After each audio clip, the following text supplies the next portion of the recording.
We got our border czar here, Kamala Harris, Cam, and she's going to break down for us through a narrative of how illegal migrants and people that came under here under the guise of asylum seekers are actually making money out in these streets. So the first place that we want to start it with is the kids. It's the kids, man. They leveraging the kids.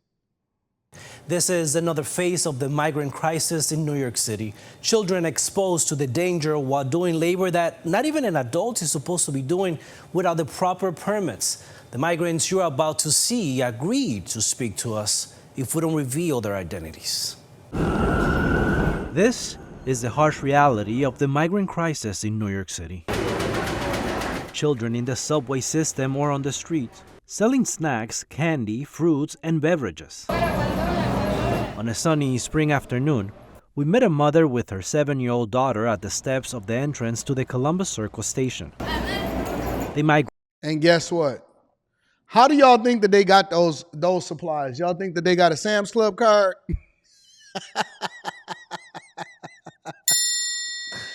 Do y'all think that they got a Sam's Club card? They went over to Costco and went and got them some Pepsis and some candy and some chips, and then they went over to Times Square and started moving at work? Nah. They got that 5-finger discount, boy. Yeah. They said, listen, we aware that you can go over there and steal, and we're going to take care of it. We're going to take care of it, and Mamala wants to heal the whole country. Yep, and so we're going to put the kids to work. We're going to be to work. We're going to take care of business, and we're going to run that bag up. They ain't waiting on y'all. It's multiple different ways to be able to skin a cat, I'm telling you. Migrated from Ecuador 3 months ago. Mom told me in Spanish that they live in a migrant shelter and that this is the only way they can make some money to send back home. We also Hold on. Did y'all hear what they said? They didn't say that this is the way that they can make some money in order to be able to survive. They already getting free food. They got debit cards. They got shelters. They got hotel rooms. They have schools, clothing, volunteer services. They got churches. They got every single thing that they need to wait their turn so that they can ultimately be able to work over in New York City. And you know what they said? This is the way that they make money for them to be able to send back home. They over here to get the resources and then drain the resources and send it back to the crib. They telling you in interviews, listen, we out here hustling so that we can get this money and be able to send it back home. They got everything that they need already being supplied by our federal government and our local government. Y'all invited them in. Y'all said, listen, we a sanctuary city. We're going to do what we do. They said, okay, we just need to make a little bit more money so that we can send it back to the crib. They're not keeping it here. They're not living the American dream. They're sending all of that bag back home. How NYPD officers instructed a mom and her 6-year-old daughter to move away from the steps of Bryant Park, where they were selling water and soda. Even more heartbreaking to see, mothers that are carrying their babies on their backs, putting both of their lives in danger. If a mom was to leave her child back in the shelter unsupervised, then ACS would really have to come in. But would that be considered, quote, oh, Molly, you so sweet. And Brent Morris, I'm going to read those. First of all, you're not supposed to be panhandling on the subway. So let me say that clearly. You're not supposed to be doing that. Whether or not it's safe, a risk to your child, I think that we would have to make a determination about that, but I don't think we think that that's what's unsafe. What we think that is unsafe sometimes is you see children by themselves, which I think is dangerous for a lot of different reasons, or families and moms in traffic. I saw that in Ecuador, I saw that in Mexico, I saw that in Colombia. So sometimes people bring their culture and how practices are done into the city. At the beginning of April, Mayor Eric Adams appointed multiple agencies to tackle this problem. Have you seen any progress? We worked on palm cards, we worked on flyers, and then we wanted to translate them into Spanish, and then we're distributing them in the subways, above ground. So this week we're going to be starting really with that mass distribution in all of the shelters where new arrival families are, and also our brothers and sisters in school and early childhood centers. Deputy Mayor Ann Williams-Isom says that over 190,000 migrants have come to New York City since the spring of 2022. The amount of children that are in the DOE system is about 19,000. Then there are those that are younger than school-age children. like this 2-year-old boy on this corner in Jackson Heights, Queens, while his mother sells fruits. I asked her where and who are you getting the merchandise from? She responded by saying, quote, "A friend referred me to a man, but I cannot tell you who that man is." Are people being exploited? And is there somebody out there who is giving, whether it's water or candy, to these folks or fruit in order to do it? I know that the NYPD has been looking into that. We're concerned about trafficking. Human trafficking is a major concern to Council Member Francisco Moya. Jackson Heights is part of his district. We have a real epidemic here in this area that truly I believe is the epicenter of where human trafficking is happening. He says child street vendors have been seen outside of businesses such as bars next to women who are offering erotic massages. What we're When all is said and done, they bringing these spirits over here. They're bringing their ways, their customs. And when it all fails, guess what they gonna do? Sell that box. When it all falls down, guess what they gonna do? They gonna give a erotic massage right over in New York City, basically the capital of the United States of America. Not DC, not LA, New York City. When all is said and done, drop and give me 50. Drop and give me 50.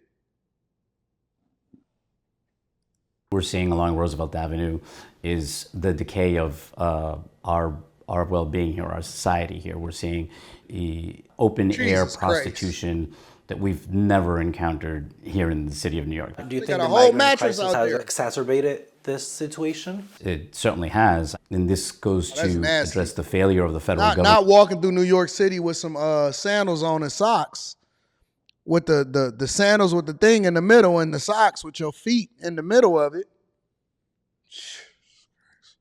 The Adams administration continues to share this message. We want to make sure that people understand children should be in school. But this mother who sells churros with her 2 sons told me it is easier said than done, a sentiment they all seem to share. Was the city ready for this? I don't think any city was ready for this. As far as the situation on Roosevelt Avenue, Councilmember Moya told me his priority has been to address this issue, but that other elected officials support what's happening there. He did not elaborate any further. They get money all kind of ways, and I had a conversation with y'all before about it very much being a possibility. It very much being a possibility that when you get DoorDash, Grubhub, or Uber Eats, especially in any of these sanctuary cities or in these liberal cities, if you go down to Miami, ain't no black people doing none of that. They're not doing Grubhub, DoorDash, Uber Eats. They're not doing none of that. You don't see no white people doing it. They all on mopeds, and they all making sure that they save money by not having an actual car. They can get through traffic, and they're going to get you your stuff immediately, and it's going to be hot. Now, I think that the ones down in Miami, I think that they may be Cuban or something like that, or Haitian. The ones in Miami, they get it done. They're going to get you your food fast as hell. The ones up in New York, I don't know nothing about it. I ain't never got any DoorDash from the people over in New York because there's so many different places for you to just go out and be able to experience yourself. But they get money on these apps. And so the natural inclination for the uninformed is to say, well, how are they able to make money on these applications? How are they able to make money when they don't have no ID, they don't have no identification, they don't have no work permit, but they a gig worker? Let me show you how. Uber Eats, Grubhub, DoorDash, whatever you use. Well, those lawmakers demanding answers now on what steps are being taken to prevent migrants from illegally working for those companies, which they say is a big security risk for you when they end up on your doorstep with those deliveries. News Nation's Ryan Bass joining us live with more. Ryan, what are the senators hoping to achieve with this inquiry? Well, good morning to you, Marky. And look, they basically want to know what steps these big 3 food delivery service app companies are taking to make sure that these migrants aren't reportedly filling in as delivery drivers here in doing so illegally. This trio of Republican U.S. senators, including Tennessee Congresswoman Marsha Blackburn, they wrote a letter to Uber Eats, Grubhub, and DoorDash demanding more transparency in terms of what they're doing here for security and accountability. Now, this was all sparked by a New York Post report this past September claiming that newly arrived immigrants in New York City are paying current delivery workers to use their accounts to then earn a living. So basically, I get a moped, all right? So let's say I'm the person that is the supplier. I'm the person that got the good name. It's just like having somebody's good credit, right? And you go and finance them a car. Okay, so this is how they make money, or this is how you make money and they make money, and then they satisfied or they happy as a result of it. I'm the person, I got the good credit, I got the good name, whatever. And so I can sign up with my ID on Uber Eats or whatever.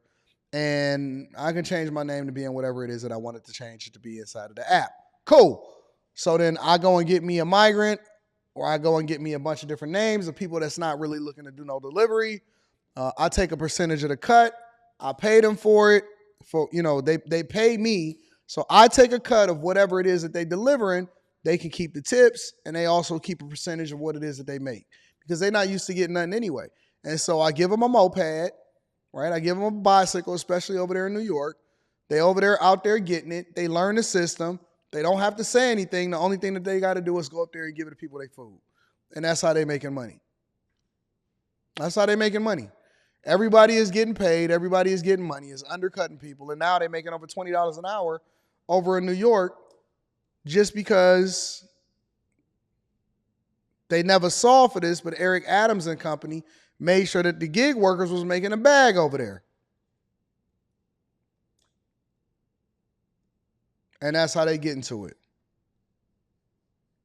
There have been 1.7 million migrant encounters at the Mexican and Canadian borders between October 1st and the end of last month. That is according to federal data, with NYC estimating almost 1,000 per day are arriving in the Big Apple. Now, federal law currently requires migrants to wait 180 days to apply for a work permit. Now, Senators Blackburn, Mike Braun of Indiana, and Ted Bund of North Carolina sent letters to each of the food delivery platforms on Thursday. They believe these apps are, quote, being hijacked by illegal immigrants intent on gaming the system.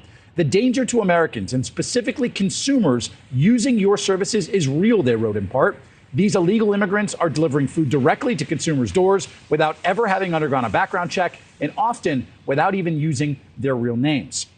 Now, News Nation reached out to all three senators for comment. Senator Mike Braun responded to us, placing blame on the Biden administration, saying, quote, we need to close our southern border, and we also need to crack down on opportunities for illegal aliens to find work in the U.S. to remove every incentive to illegally enter our country. Now, Bud, Blackburn, and Braun asked for more info from these companies on their security and accountability measures, and they want to know how many account holders they have already suspended for this alleged activity. Now, we received statements from DoorDash and Grubhub, both stating they have extensive policies to verify account holders' identities and prohibit account sharing or selling, telling us, quote, if we find anyone misrepresenting their identity or granting unauthorized access to an account, they will be removed from the platform, Grubhub told us. You'll never be clear, there is no place on the DoorDash platform for those that can't or won't verify their identity, DoorDash said. Every Dasher is required to have their own verified account. Now, Marky, I'll tell you that I'm so used to seeing people come up to my stuff that's